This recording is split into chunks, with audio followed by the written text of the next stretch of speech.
Must be nice. Knowing who your friends are. Back in 2010, Kingdom Hearts released the highly anticipated game in their series, Birth by Sleep. Now with 3 playable protagonists, and they're not Sora. But one does look a lot like Roxas. Anywho, I remember on release, I was excited for this game. My cousin and I spent many hours in the Mirage Arena, cycling through the different protagonists and having a blast with the co-op function on the PSP. These warm memories created a fond feeling for the game that led to my claim that this was my favorite entry for many years, until now. I recently replayed the game for the Platinum Trophy and wanted to see if it was just nostalgia or if Birth by Sleep is really the best entry in the series. This was a long Platinum, and I spent a lot of time getting 100% on all 3 characters. But aside from a few mini-games and a little grinding, I had a blast. Let's take a journey into the world of Birth by Sleep. If you enjoy this video, please be sure to leave a like and a comment as it really helps the channel out. Thank you. As always, this video is not a plot summary, but will contain spoilers about the game. If you haven't played Birth by Sleep yet, what are you waiting for? Do it! It's an amazing game. You have been warned. How then will you triumph over mine? You'll find out soon enough. The gameplay is familiar, yet different. For our enemies, we're not fighting our familiar Heartless and Nobodies, but rather a new variant known as the Unversed. They are essentially the same in that they come in all shapes and sizes, but they have some pretty cool designs. However, we also have some new tools to dispose of this new threat to the light. We still have the command deck with basic attacks and magic as we did in previous games, but this time we have 3 different characters with different fundamental combos and dodges. We also have a new mechanic, style changes. Style changes are cool and can be helpful, but I also found them to be a hindrance at times.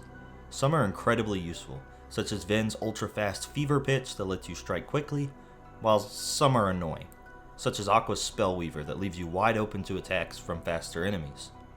Along with these style changes, the game also utilizes finish commands as a mechanic. Finish commands are basically activated once your combo has gone on long enough to fill a meter, and there are many different commands to equip here. Some are finishers for the particular style change, and some are regular finishers that you can equip that have various different effects, such as healing, stopping time, or even creating an explosion. Now on the other hand, this game introduces shot locks, and they are completely broken. Shot locks, or more aptly named shot glocks, can absolutely decimate a boss's entire health pool quickly if properly leveled, and are the best way to turn critical mode into baby mode. While they may not be as effective for groups of enemies as some room clearing commands such as Mega Flare, they are universally, completely busted, point blank. Speaking of Mega Flare, this game also introduces a somewhat familiar mechanic in command melding. We had synthesis in previous games, but never directly command melding to this degree, and I will say, I really enjoy this system.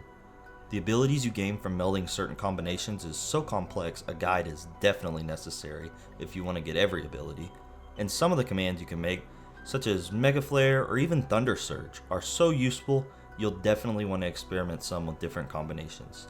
I found this fun, as it felt almost like an enjoyable chemistry game, and that no matter what you mix, you're going to get something, and hopefully that something is new and useful. Finally, the last core new gameplay mechanic introduced in this game is D-Links, or Dimension Links. I will admit, I pretty much never used them until I was attempting to max out my journal entries and realized how much I was missing out. I was under the impression my custom built command deck just had to be better than a preset one provided by the D-Links. But I was missing the most important value in this new function, and that was the finishers. Some of the finishers are again, absolutely busted. Peter Pan, although obtained very late in the game, has Sword Bill, which can completely wreck a boss's health bar if it connects. Combine this with shot locks, and most bosses are laughable. D-Links also fully restore your HP, so they can be used as an emergency heal if necessary. I also found Pete's finisher, Rumble Rave, to be incredibly useful as a Mega Flare substitute in clearing rooms of enemies. It lasts for a long time and takes out Unversed immediately, making it one of the best moves in the game. Overall, I find this new gameplay formula to be extremely fun, yet extremely unbalanced after a point. That's usually the drawback with games that allow you to customize your moves and abilities to this degree, and probably partially my fault for maxing out all abilities and getting the best commands before finishing the story. But I'm a completionist, I can't help it. Shot locks are incredibly fun, yet too overpowered as they provide invincibility while you can wipe out most of a boss's health bar, and the lack of any level restriction on abilities can cause you to absolutely breeze through worlds with enough mines and mega flares.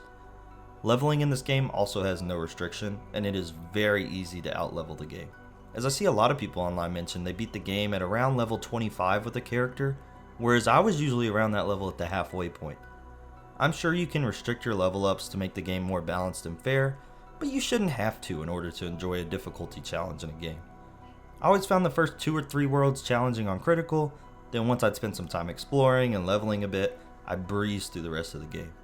Curse that grinder spirit in me. You were right, Aqua. And so was the Master. I did need to be watched. I went astray. But no more. Now as for the bosses, I think they are incredible in Birth by Sleep.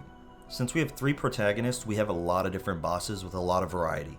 My personal favorite was Ice Titan and Hades in Olympus, as this was a 2-on-1 where you have to keep track of both attackers while maintaining Aqua's relatively low health.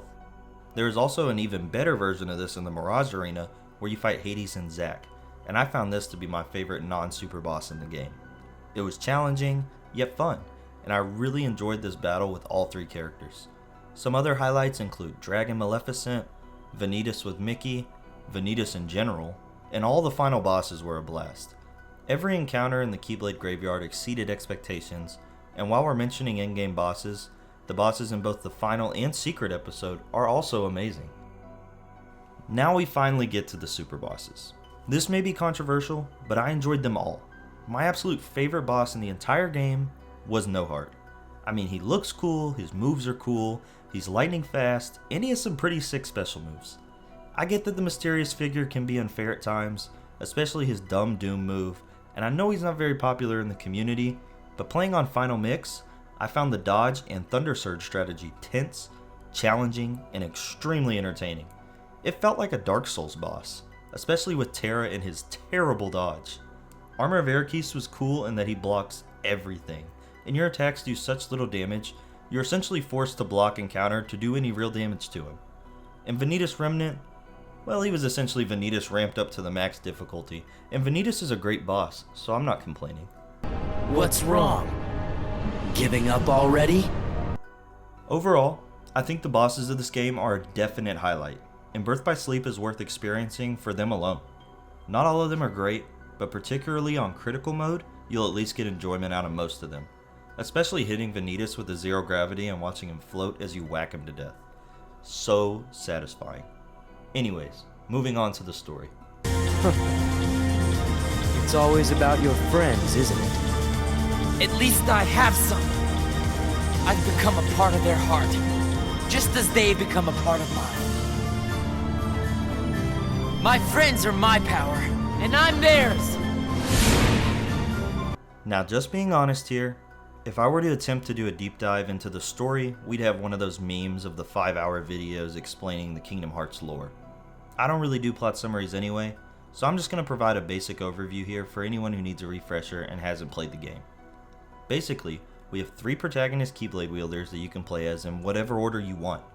Terra and Aqua are older and ready to attempt to become Keyblade Masters, while Vin is younger and still training. All 3 study under Master Arakis, and are visited by this creepy, old, dressed in all black man named Xehanort.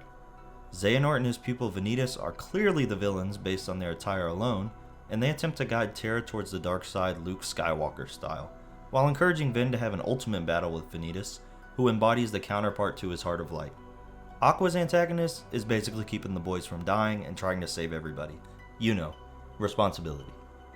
So we journey to 3 of the original Disney Princesses worlds, where Terra generally accidentally helps the villains, Aqua cleans up his mess, and Vin hangs out with the lovable mascots. The crew reunites at a staple world in the franchise, Radiant Garden, then goes their separate ways, somewhat randomly stumbling into minigame world Disney Town, getting sidetracked in combat tournament Olympus, and accidentally winding up on Lilo and Stitch's spaceship, finally ending up in Neverland, where again they are somewhat sidetracked. I get 2 of the characters' goal is to find Terra, and Terra's goal is to find Vanitas, but the basic story here feels extremely sidetracked and kinda like we're just completing side quests until the inevitable showdown at the Keyblade Graveyard with the obvious villains. Don't get me wrong, I love these worlds. Neverland was actually probably my favorite. And sure, there is some character development and bonding in these worlds, but the characters even say they don't have time for this before inevitably giving in to silly treasure hunts and combat tournaments. Okay, Kingdom Hearts. I'm sorry, but I have something else I need to take care of. Here, you keep it. Anyways, all three have a fan service interaction on our beloved Destiny Islands. Then Terra kills Eraqus to protect Vin, who agreed at best to be slain by Eraqus to foil Xehanort's plan to create the ultimate weapon in a final showdown between Vin and Vanitas. All three characters unite at the Keyblade Graveyard for said final showdown. Finally! And it lives up to the hype. The cutscenes here alone are awesome. Anyways, Xehanort wants Terra's body. Hey, I knew he looked familiar. And he wants to use Vanitas to create the ultimate Keyblade, which is also pronounced Keyblade in English to add some confusion. This Keyblade is created through a battle of pure dark versus pure light, Vin versus Vanitas style. Plot twist, Vanitas is a creation of the darkness extracted from Vin's heart and is the source of all the unversed. Aqua is just trying to clean up these boys' messes and save the world, but the heroes inevitably fail. Terra loses his body and is bound to his armor. Vin is put in a coma, and Aqua spends the next 10 years stuck and wandering around the realm of darkness. Wow. Okay. Got all that? Oh no! It's gone all haywire! Let's discuss the worlds. Most of the worlds I found wonderful, yet disappointingly short. Olympus is only 3 screens, and maybe I've been spoiled with Kingdom Hearts 3 and its awesome worlds, but the game as a whole just felt much shorter this time around. I get it, we have 3 protagonists, so each storyline is shorter, and the PSP is a limited hardware, but man, I was just left wanting for more. I will say I enjoy the Mirage Arena combat and how it serves as a challenge mode, but I do wish some of the worlds were larger, especially Lilo and Stitch, as imagine if one of our characters explores the islands or something of the sort. I will say, Neverland was a major highlight. It was a massive upgrade over just the ship from Kingdom Hearts 1, and I loved the world. For the short time we got in all the worlds, as a whole, they are all amazing in their own right. Sleeping Beauty's world is also a longer world and is definitely one of the better ones for it, but Cinderella's world felt so short, even accounting for the mouse hole activities with Vin. Just my 2 cents. The original characters of this game are, well, up and down. The heroes and villains tropes are pretty standard, but the chemistry of these personalities mesh very well together. Vanitas looks cool, but his personality is essentially just, yay darkness, while Xehanort's deception of Terra feels like it showcases a bit more manipulation and cunning for his character, making a more well-rounded villain. Again, it feels very much like Palpatine and Darth Vader from Star Wars. Aqua was the highlight of the game for me, as I feel she is the most rounded character. She's pure and filled with light, but she also wants to believe the best in Terra, and shows a motherly protection of Vin. Vin comes across as a more innocent Sora, and that's perfectly fine to me. I love Vin. Terra, however, desperately wants to be a master and chases power while attempting to stave off the darkness in his heart. Pretty standard, but he's fine. The voice acting as a whole, however, can be, well, questionable at best at times. Giving up already? Come on, Ven. I thought you were stronger than that. Then, you almost had him. Overall, even after all the little criticisms I have, Birth by Sleep is still an exceptional game in my eyes. Perhaps there's still some nostalgia blinding me a bit, but I found it extremely enjoyable. If you like the Kingdom Hearts series, this is an essential game to play in the series, and it provides a great experience. Just maybe don't overlevel or go for the Platinum Trophy like I did, as it may sour the end a bit. Is this the best Kingdom Hearts game? No, I wouldn't say that anymore. I think Kingdom Hearts 2 Final Mix holds that title firm in its grasp, but this title, despite all its little issues and sometimes clunkiness, is not too far behind. It's an amazing experience, don't sleep on it. Thank you for watching. My name is Master Aqua. Now return my friend's heart, or pay the price! If you enjoyed this video, please be sure to leave a like and comment. Let me know what you think about Birth by Sleep and where you agree or disagree. Thank you for watching. Don't forget to subscribe. Until next time.